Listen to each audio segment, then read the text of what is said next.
Hello and welcome to Planet Pulse on Firstpost. The Earth is constantly changing, and in recent years, for the worse. Summers are getting hotter and winters harsher. Rising sea levels, floods, drought, wildfires, and torrential rain have been disrupting lives across continents. The fight against climate change is needed now more than ever. On this show, we bring you all the top stories on the climate crisis, its causes, its brutal effects, and the warriors helping to fight the menace. US President Donald Trump is taking a sledgehammer to climate regulations, and this is not limited to the federal level anymore. Now, Trump has launched an assault on local climate laws. He has issued an executive order. It takes aim at city and state policies that curb carbon emissions and hold big oil responsible for its disastrous contributions to global warming. Trump has called these laws burdensome and unconstitutional. The question is, can the president block local climate regulations? And what does this mean for the US and the fight against climate change? Here's a report. First, US President Donald Trump moved to decimate federal climate regulations. And now, he's coming for efforts at the local levels, where many leaders are still working to fight the dangers of global warming. Trump has issued an executive order. It aims to block state and city-led efforts, like the laws passed to combat climate change and reduce the use of fossil fuels. These have been hailed as the last source of hope in America's climate fight. The order has directed the Department of Justice to identify state laws that address climate change, environmental justice, and carbon emissions, which Trump calls unconstitutional, and to take action to block them. The order says that many states have enacted or are in the process of enacting burdensome and ideologically motivated climate change or energy policies that threaten American energy dominance and our economic and national security. The directive calls out places like Michigan, Colorado, and Minnesota, where laws require all electricity to come from wind, solar, and other carbon-free sources. It also aims at California and Washington, where companies are charged for their carbon emissions. The order specifically attacks the laws in New York and Vermont as well, where fossil fuel companies are held financially responsible for the damage caused by the burning of oil, coal, and gas. The order says that such laws should not stand. So, will they? Experts say that Trump's executive order is broad and vague. So it's unclear what exactly the Justice Department will target. And the order is essentially a press release. It doesn't have legal authority to unilaterally scrap state laws. That said, the order has invited praise from oil interests, and it has outraged advocates of climate action. They call it a disgusting attempt to force everyday people to pay for the toll of climate disasters while shielding the rich who are behind fossil fuel emissions. The US Climate Alliance, which is a group of 24 governors dedicated to climate action, says that it remains undeterred. After all may not be lost.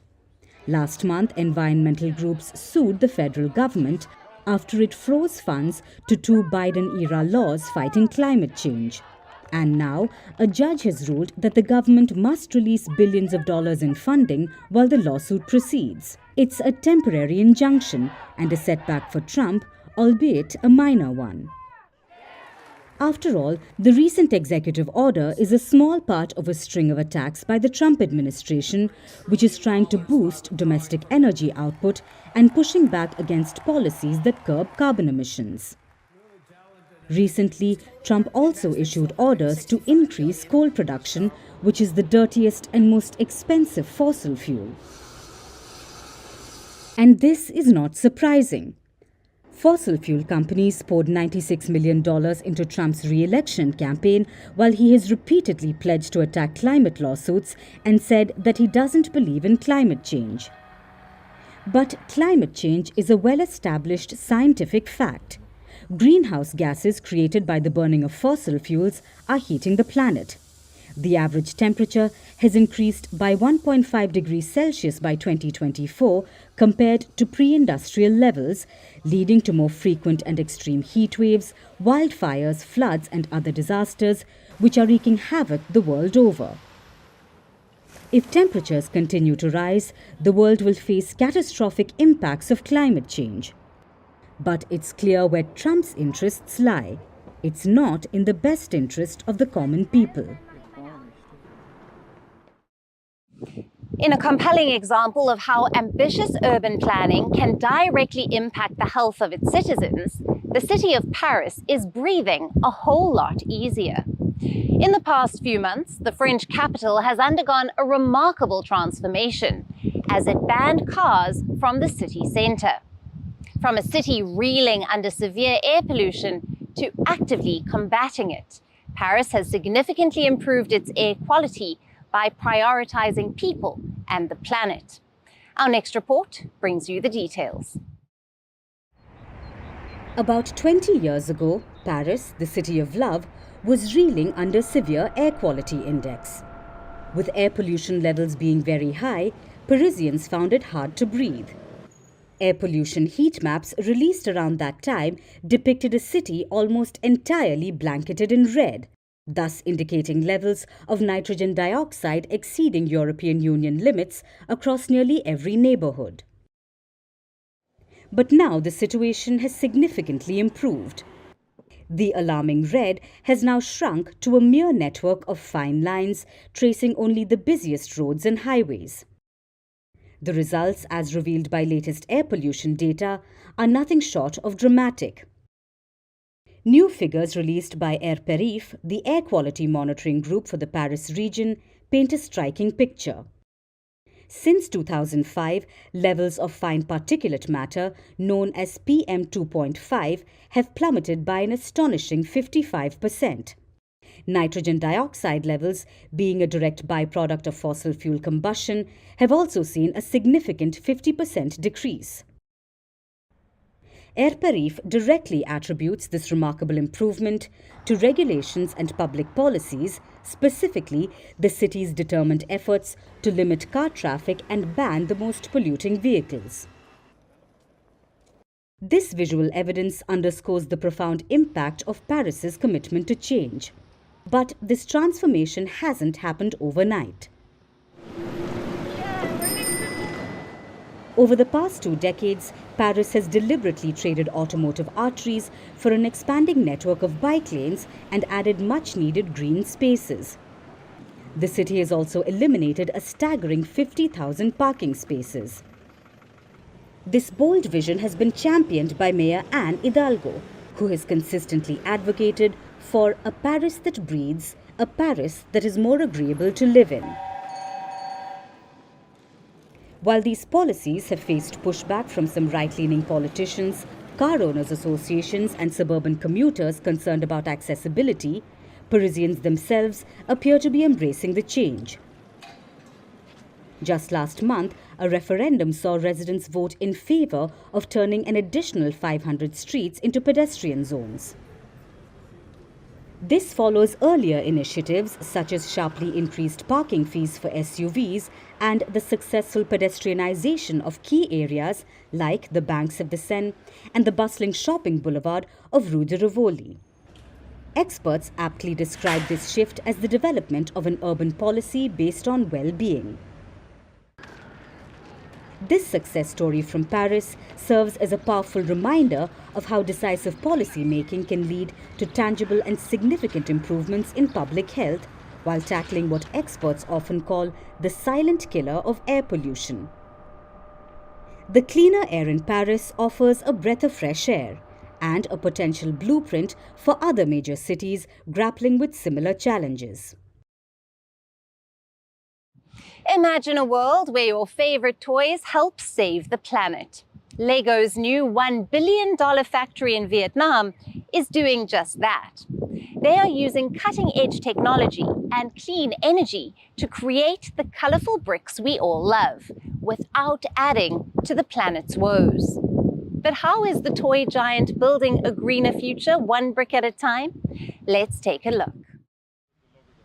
Move over, Greta Thunberg. There's a new eco-hero in town, and it's made of plastic.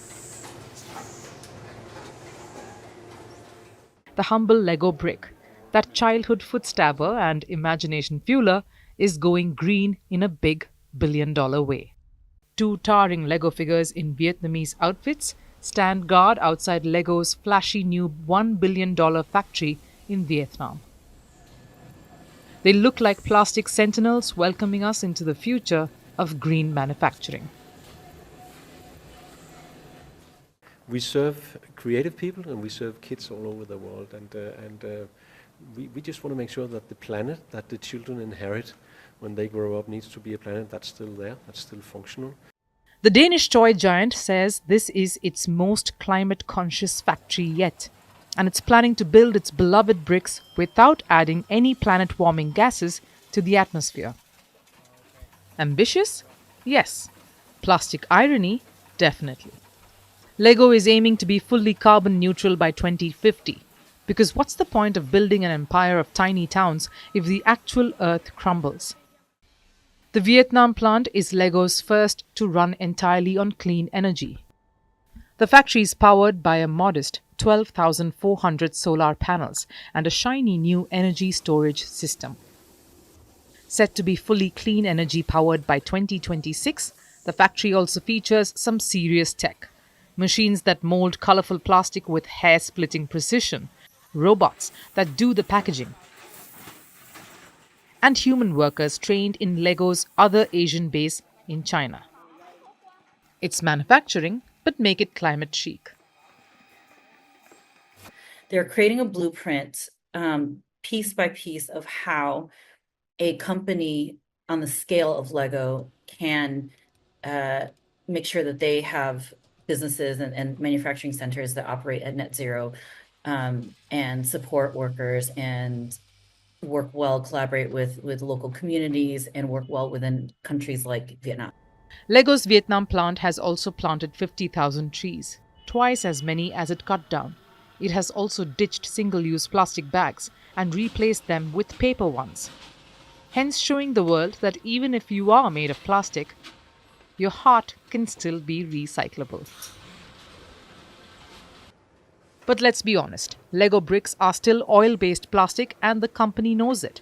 They have spent over $1.2 billion trying to find a planet-friendly formula. But plastic alternatives are pricier. Still, Lego claims that a third of the material used in the last year's bricks came from recycled or renewable resources. Vietnam, meanwhile, is happy to play co-op mode in this green mission. With its own 2050 net zero goal and a new energy law letting foreign companies buy clean power directly, the country is hoping this factory sets a new precedent. Big business meet big responsibility. So while Lego may not have figured out how to build a house that saves the planet, it's laying some pretty solid groundwork, literally and figuratively. In a world that's rapidly heating up, this billion-dollar plastic palace might just be a surprising, fun blueprint for sustainable manufacturing. Because if the world is going to melt, it might as well look like a Lego set while doing so. And that's it on Planet Pulse for today. We will see you again at the same time next week. Thank you for watching. Stay tuned to Firstpost.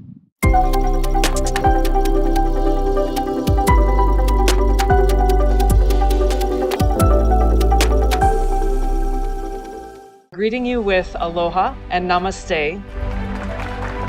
I love India. Presence, occupation of a territory by another country pertains to India, what we saw in Kashmir. How do you see Trump's America? Yes, the current administration behaves differently from the previous administration.